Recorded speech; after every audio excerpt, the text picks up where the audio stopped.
Now we move on to another very important site. These are the Ajanta caves. Ajanta caves. This is a view of the Ajanta caves. Next. Another view. Both of these are very partial views, actually.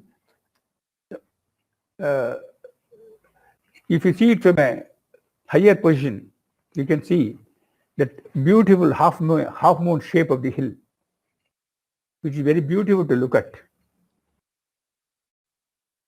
As you know, the Ajanta paintings are very famous. Normally, the term used is Ajanta frescoes. Ajanta frescoes has been a common term which has been used for a long time. But actually, it is not the correct to use the term fresco, because fresco or a true fresco is a painting which is done on lime plaster when the plaster is still wet. And the colors are ground only in water. The powdered pigment is ground only in water or lime water. And the painting is done when the plaster, lime plaster, is still wet. During the process of drying, the lime is gradually converted to limestone, calcium carbonate, which is insoluble. So the paint is firmly integrated with the ground, lime ground, and itself becomes insoluble. But this true fresco technique, which was discovered as early as about 1000 BC in the West, somehow it never became popular in this country. Here, it was always the tempera technique. In the tempera technique, the painting is done on a dry ground. In Ajanta, the ground is a clay plaster. On a dry ground, the powdered pigments are ground in an organic binding medium, like a glue or something, and then the painting is done. This technique is called the tempera technique. Dr. Paramashivan, who examined these paintings in the 30s, arrived at the conclusion that only 6 basic colors have been used. Red and yellow ochres for red and yellow, terre an iron silicate for the green, which is obtainable from the local rocks, lime for the white color, lamp block for the black color, and then only the blue was imported from Afghanistan. It was lapis lazuli, a blue mineral. The other 5 were locally obtained, and then the different combination of these produce different shades and all that. It has been said by art historians that probably the acme of Indian art was reached at Ajanta. These are marvelous paintings with beautiful line drawing, a refined color scheme. Even modeling is there. The figures are not simply flat. Even a sort of a 3D effect is there. And even perspective has been used as early as the 4th or 5th century AD. Though earlier it was thought that perspective was discovered by the Renaissance artists of Italy in the 16th century. Here it has been used in cave number 1 in Mahajanaka Jataka and all that we can see. Even the perspective which has been used. They tell the Jataka stories describing the previous incarnations of the Buddha. And then they cover the whole gamut of human emotions. Simply marvelous paintings. So it was a great privilege for me to have the opportunity to work on these paintings fairly early in my career. I was there from 55 to 58. I was still new to the department, but it felt to my lot to be there. Here the problem was the first attempt to do conservation of these paintings. It was undertaken by the Nizam of Hyderabad as early as 2021. It was under his kingdom then. So two Italian restorers called Cecconi and Arsini came from Italy, and they worked for 2 seasons of 4 months each in 1920 and 21. Of course, they did a marvelous job of fixing all the loose portions firmly to the wall, preventing any further loss, and then cleaning as much as possible. Dust, dirt, maybe some sooty matter, etc., and then the dropping of bats and birds, etc., which used to be there and all that. So they successfully also cleaned and all that. But finally, they applied a sort of a protective coat. The coat they applied was shellac dissolved in alcohol. Of course, it had immediately the effect of brightening the paintings. But gradually, the shellac is oxidized by the atmosphere and then turns into a sort of yellowish and then even brownish shade and all that. So the whole surface turned a little brown, hiding the colors, distorting the colors. So our task was to remove the shellac coat.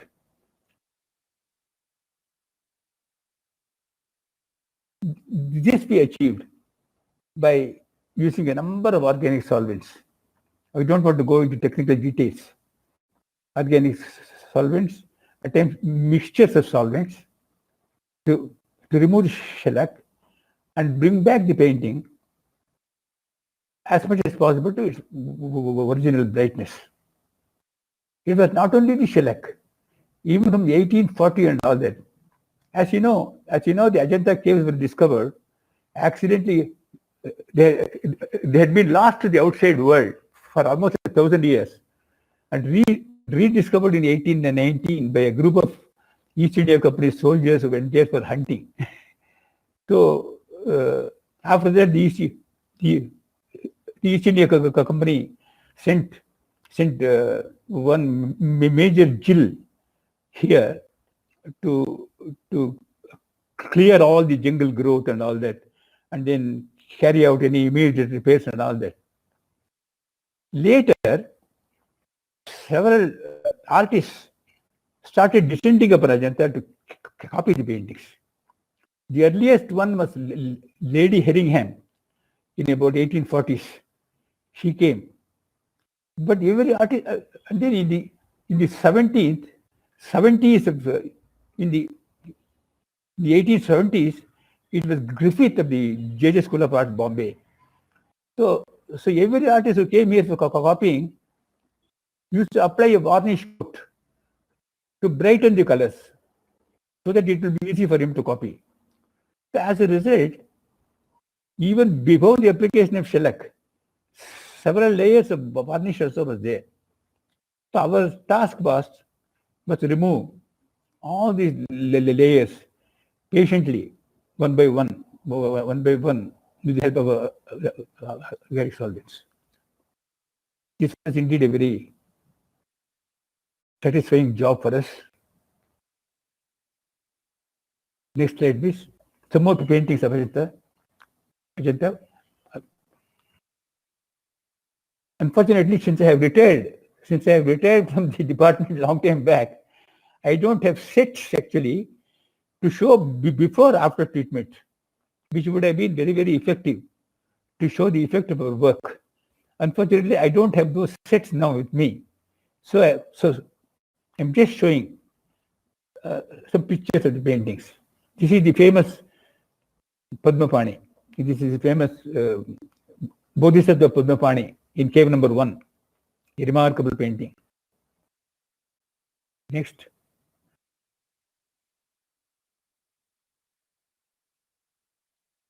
This is another one, probably from Mahajanaka Jataka, probably. Next.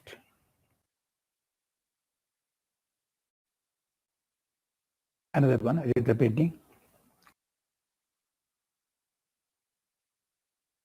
This is from the ceiling of cave number 1.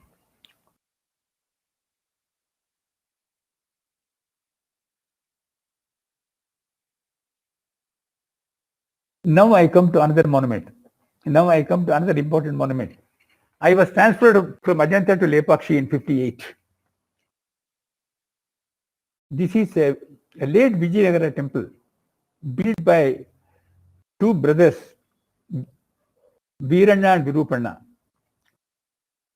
in the 16th century AD. 16th century AD. This is a view, inside view of what is called the Natya Mantapa of the temple. This has some very nice sculptures as well as paintings on the ceiling. Some pictures I'll show you later. The next slide, please.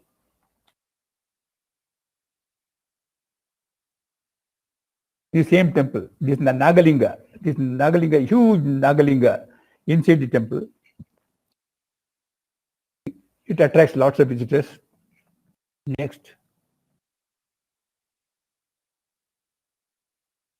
This is an unfinished portion of the temple called the Kalyana Mantapa.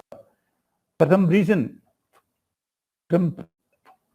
it couldn't be finished. They left it like that. Next, please.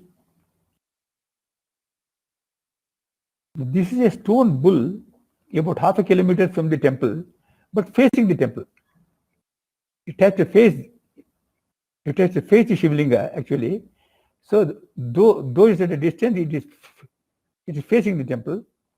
And incidentally, few people know, but this is the biggest stone bull in the country. Bigger than the one on Chamundi Hills or in the Tanjavur Bridishwara temple bull. This is the biggest. The next, please. This is a close-up. This is a close-up view of the same bull. 27 feet in length, 14 feet at the front. And the beauty of this sculpture is, in spite of its huge size, the face looks so young. It looks like a very young bull. Remarkable sculpture. Next, please. These are some of the paintings on the ceiling outside, on the ceiling of the Natya Mandapa in the exterior of the temple. These are the two brothers, Veeranna and Virupanna, who constructed the temple. Next, please. This is Shiva. Shiva as Bhikshatan Murti. Annapurneshwari. Annapurneshwari is giving him alms. Next, please. This is the famous Arjuna story, where Arjuna is doing penance and Shiva appears in the form of a hunter, and they both strike the boar, and they quarrel over the boar, and they fight, and ultimately Shiva appears in front of Arjuna and grants him the Pashupatastra. It is that story. You see the boar there. Yeah.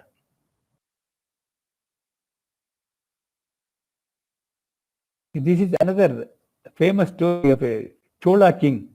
Chola king, the prince runs a chariot over the calf of this cow, and the cow complains to the king, and the king orders that the prince must be run over by a chariot.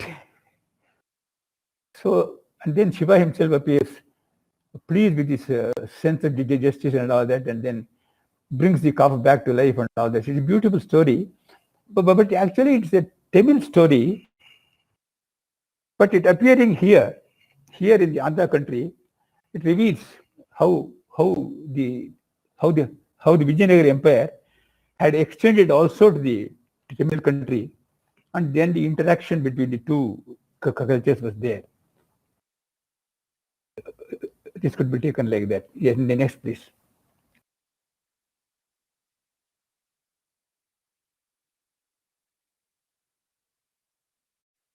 I should say something about these paintings here. The Ajanta paintings can be taken as an example of the classical style of painting. But after some time, the classical system was no longer there, and then they started painting in a different way. This is called the folk style.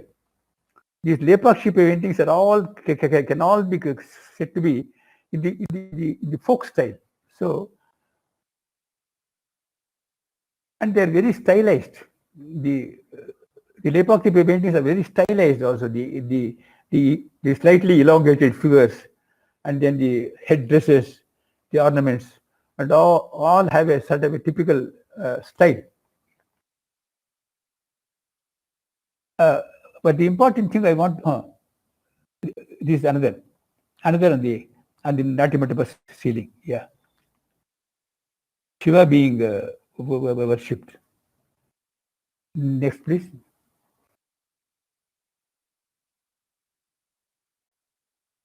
The previous one. You can go back to the previous one. Yeah. But what I want to talk about in the Lepakshi temple, our work, does not relate to any of these paintings.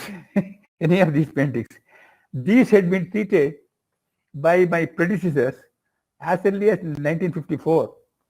Dr. Paramashivan, after recruiting some new chemical assistants, etc., he practically conducted his training school at Lepakshi. And so those people had already treated these paintings.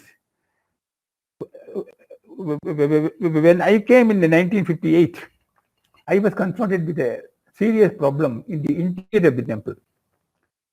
The problem with living temples, is lamps are always burning, and then camphor arati with camphor is continuously being conducted. As a result of all this, smoke goes and deposits itself on the painting surface. On the ceiling of the main hall of this temple, which is about 30 feet by 15 feet in size, there is a huge figure of Veerabhadra with 5 hands on each side, three eyes, and in each hand a different ayuda and highly ornamented figure. It was completely covered with soot. So the whole ceiling was looking black, and you could see only faint outlines of the paintings. So our problem was to remove the soot and to expose the hidden Veerabhadra figure. This I took up this challenge, practically a challenge, on my appointment there. And the figure is in the ceiling. So working on the ceiling involves a lot of strain and ache and all that. So you have to have a scaffolding of a suitable height, and you sit there to keep your chemicals, etc., and then start doing the work. So for removing the soot, I used a chemical called triethanolamine. Triethanolamine is a sort of a mild amine, having mild alkaline properties, so which can remove the soot. So I used to soak tissue paper of about an inch by inch square, dip it in the triethanolamine, put it on the soot surface, allow it to remain for half an hour, and then slowly remove the tissue paper, and then with cotton swabs dipped in petroleum spirit, slowly roll it over the surface, which will absorb all the soot. So by repeating this process 2 or 3 times, the soot can be removed. And after I successfully removed the soot from the entire ceiling, truly a striking, remarkable figure of Veerabhadra, with all its original colors and all the details of the ornamentation, weaponry, everything it emerged. And it was a spectacular figure, and it was very, very satisfactory to have achieved this feat. And it naturally achieved a lot of attention too. Next slide, please.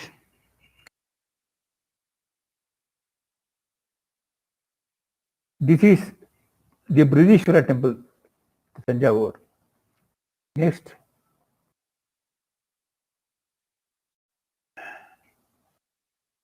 A view from the interior.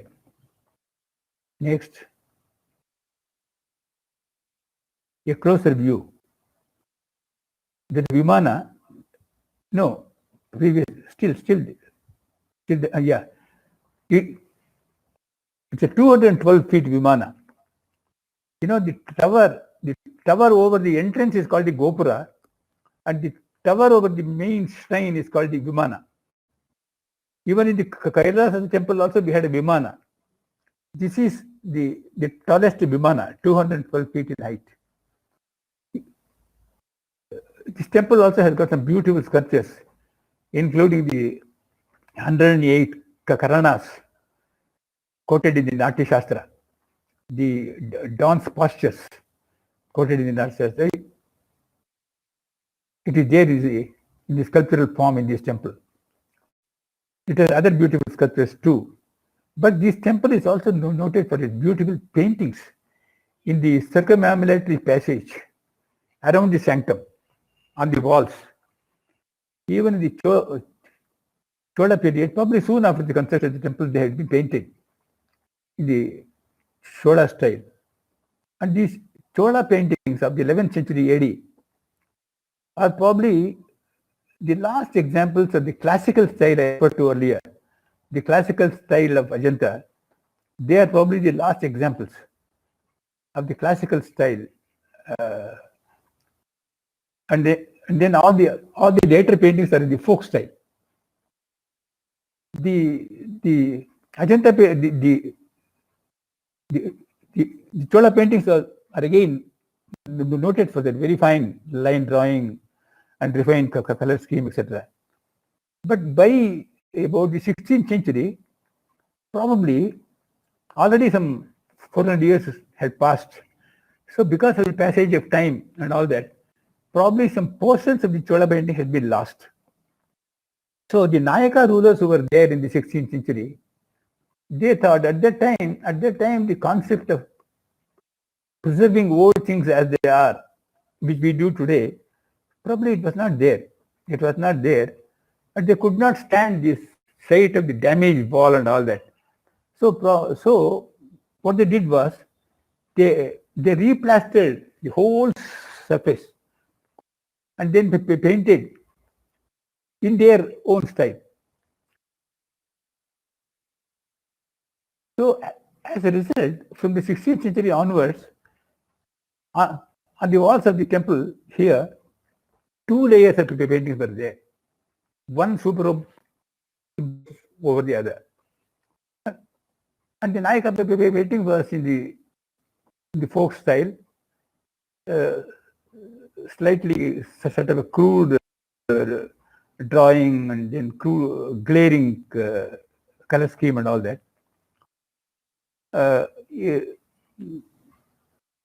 That sort of situation continued till 1931. A professor of the Annamalai University, Professor K. Govindasamy, he happened to visit the temple along with the students. He found, probably because a portion of the superimposed Nayaka layer had fallen off, he could see another layer inside. So he surmised it must be of the Chola period. And he wrote an article. In the Andhra Historical Journal about this, and it was known. So when the Archaeological Survey of India took over this monument in 1946, they addressed the task of exposing the hidden Chola paintings. So so according to the techniques available at that time, they thought that probably the only way to expose the Chola paintings is to chip off the Nayaka layer bit by bit, carefully, etc., etc. So, for the purpose of exposing the Chola paintings, the overlaying Nayaka layer was completely sacrificed. But I became the officer of the southern region of the chemistry branch in 75. Then I thought, in a few more places, the two layers were still there. I thought that the Nayaka layer, though inferior in artistic quality, still has its own artistic importance. It can't be sacrificed. It has also to be preserved. So I devised a special technique for separating the Nayaka layer in panels of a suitable size, say 1 meter by 1 meter, and then remounting it on fiberglass, and then preserving the exposed solar layer in situ on the wall. This, as Mr. Prasanna Kumar said, this attracted a lot of attention, international attention too. The Australian Broadcasting Corporation heard about this and they came all the way from Australia, filmed the entire process, and aired it in a program called Beyond 2000. This was done in the year 86. So they were having a program called Beyond 2000, showing the latest advances in various fields. So in that series, they filmed this and then aired this on the TV. So next, please. Right. Next slide. This is a famous Chola painting showing the saint Sundaramurti guiding the Chera king, Cheraman, to heaven. Sundaramurti is on the elephant, and the Chera king is on the horse. You can notice the quality of the drawing and then the sober, refined color scheme and all that. Next.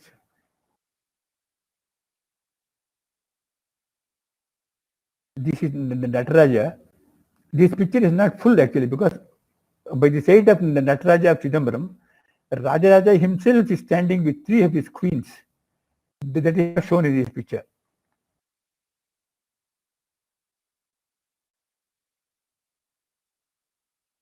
This is the famous Tripurantaka Murti, Shiva at Tripurantaka, who killed three asuras who appeared in the form of three cities, Tripurantakas. And this is also a remarkable sculpture. Even the facial expression of Shiva is an interesting study. The eyes show anger, and the lips are having a sardonic smile. And then the Brahma, who is the charioteer, is turning and looking back at Shiva with a smile. This is a remarkable painting. Yes. You don't appreciate the full beauty in this slide, unfortunately. Yeah. Next, please. This is Rajaraja himself as a prince, along with his guru, Arura. Chola painting. Next.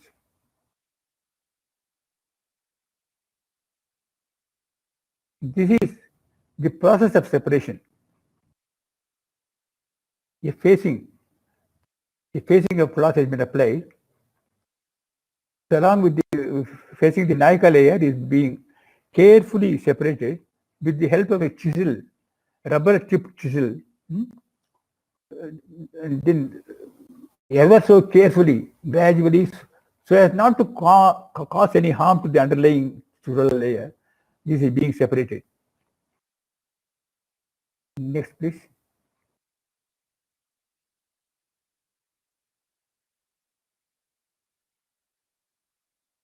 This is Nayaka painting. The separated Nayaka painting, remounted in fiberglass. Next, please.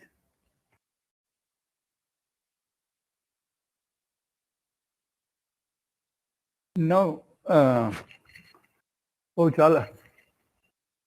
almost an hour now, so I will run through the other part quickly. This is the Bamiyan Buddha, the big Buddha of Bamiyan. The Archaeological Survey of India undertook the conservation of the two big Buddhas. The so-called small Buddha is 125 feet in height. The big Buddha is 175 feet in height, and they worked for 9 seasons of 4 months each, because in the other 8 months it will be too cold there. So only for 4 months you can work.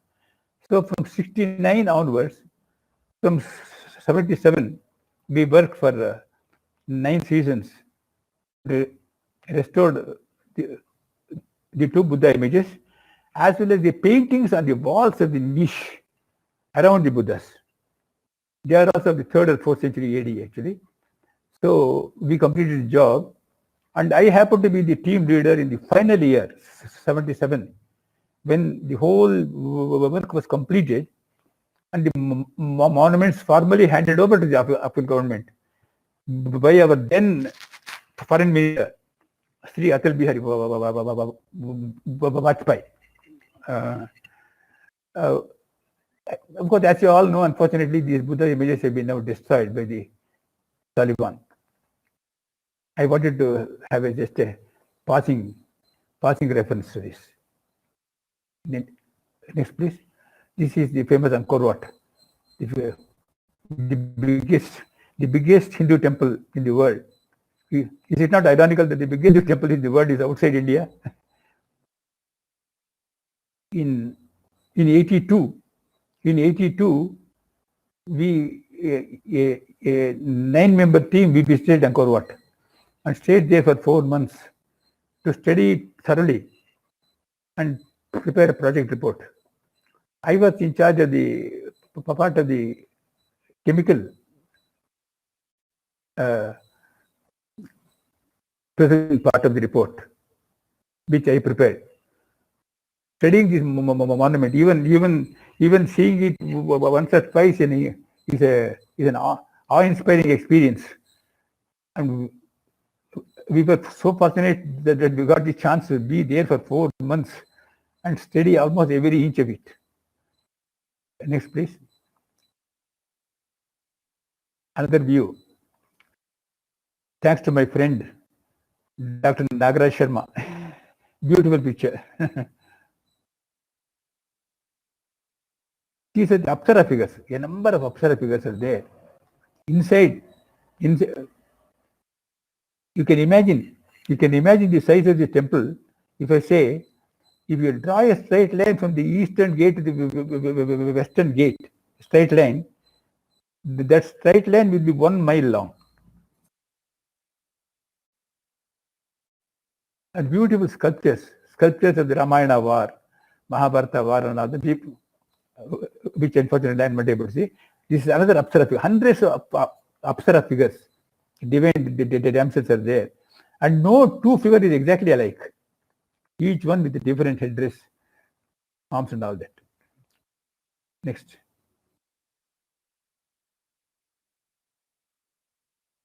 This is in Angkor Thom, actually. This is Angkor Thom. Not Angkor Wat, but actually Angkor Thom, adjacent Angkor city, actually. This is called the Bayon Temple. Bayon Temple. Here you can see the problem of the plant growth on the monument itself. Next, please. These are the churches, famous churches of old Goa. This is the famous Bomb Jesus Church. Even as early as 1964, as soon as Goa was liberated, we had done some work there. Because some temples, some churches were actually crumbling. So they had to be repaired and all that. And then several objects in the museum, etc., etc. In 64 we did. And in 83, the Commonwealth heads of government, they were scheduled to camp in Goa for 2-3 days. And for that, we again restored all the churches and all the objects of art inside the churches, including oil paintings, mural paintings, and even the silver casket in which Saint Xavier's body is kept. Number of the different types of objects, we all reserved it over a period of about 8 months. And I was in charge of the entire project. I stayed in Goa throughout. And then, along with the Commonwealth Prime Ministers, even our Prime Minister Indira Gandhi, she also visited, and she was taking a look inside the churches in a sort of relaxed mood. And I got the opportunity, sort of an unforgettable opportunity, to talk to the Prime Minister on that occasion. So I explained to her an altar which we had re-gilded actually, completely replaced the gold leaf, and now that it was looking very, very nice. I explained our work to her, and she appreciated it. So it was sort of an unforgettable experience for us. It was almost exactly a year prior to her assassination, sadly.